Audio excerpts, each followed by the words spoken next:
this is a good spot to enter into. It's a good price, and it's still within our budget of 850. So, um,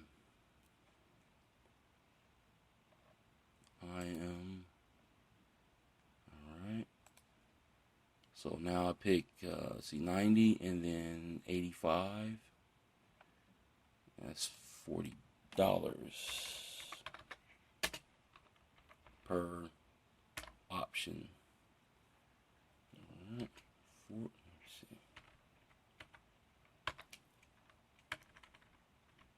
All right.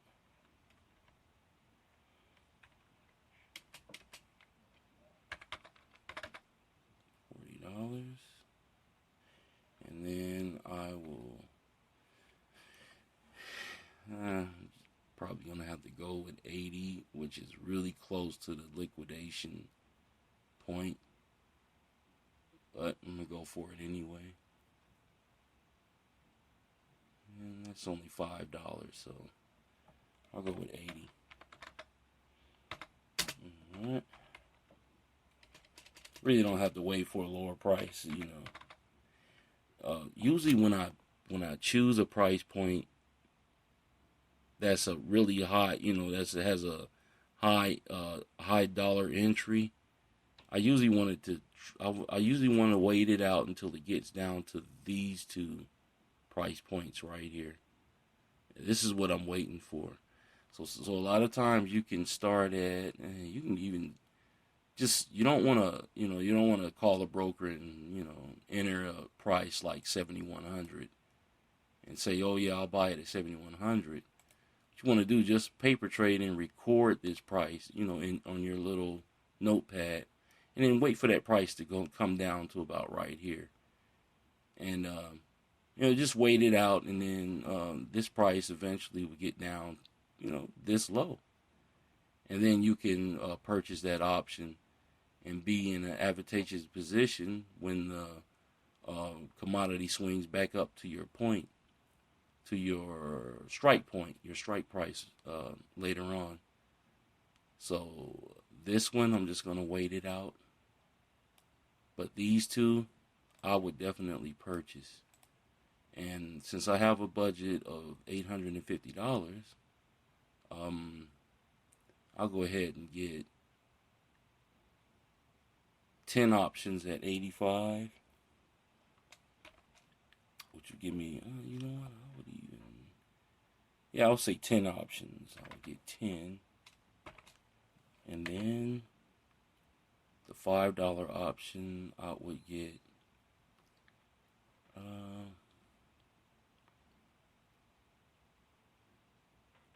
get about 30 of those, and that's only 150. And negotiate with the broker with the lower dollar, price points. You can negotiate with the broker. A lot of times they charge $12 per entry per option. Well, sometimes you can talk with him, kind of get him to bundle them up in multiples of 10. Like with this, it'd be $50. Probably. I'll give him a $12, $20 commission for that. Just to hold this position with 30. And so, let's see, multiples of 10. That'll be between 45 and $60 to hold that position. And same with the $40 price point. Yeah, it's good to go. So that's 400, and that's 150, which is it's $550. So, and then we're just gonna wait this one out right here. We're gonna wait for it to lower, get down a little bit, and that's it, guys. That's pretty much how I determine when to get in the market, which is originally was 97, but of course we settled on 90. So we're getting in at 90, and we're gonna get out at 78. And in the future, as the weeks go by, we'll we'll update. We'll come back to this number. Well, let me change this around right quick. That is June. So we'll come back every week, and we will look in on this on these numbers that we picked. And let me change the date also. So the date is February 9th. So let me see, 2/9/2016.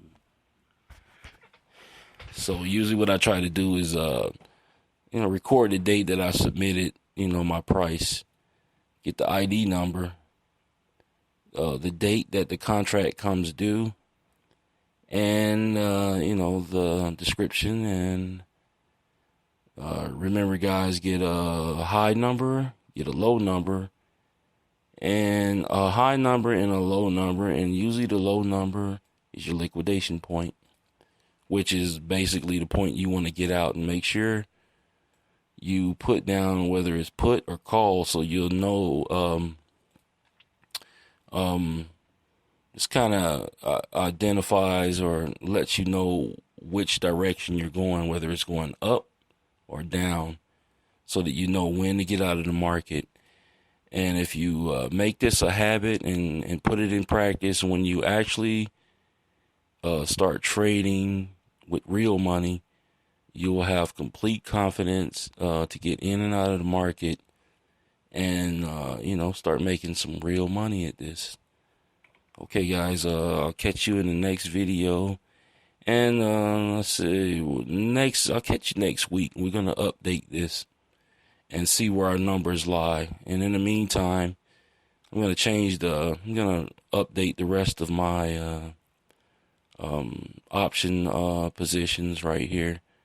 You see, this is March British pound, the Canadian dollar, the Japanese yen, Swiss franc. I could have made this right here. I entered a position about a year ago, and I think I could have made $500,000 if I had real money in the market. $500,000 with the Swiss franc, because the Swiss franc had a really bad upset with their currency, and they dumped their currency on the market, and the price shot up. I mean, it shot up fast. And like I said, paper trading will help you. It'll help you develop, certain it'll help you develop instincts to know when to get in the market and when to get out. And I mean, really make some really decent money. And, you can do this with confidence, and you don't have to have a broker doing all the work for you. They can care less, a high number or a low number, or when to liquidate, what month. They could care less. As long as you have their commission ready, that's pretty much how that game is played. So until next week, guys, I'll catch you guys next week, and we're going to check these numbers out. And we'll see, how much the dollar went up or down. And in the meantime, I'm going to update also these other options and let you guys know how we're doing. So until then, see you guys next time.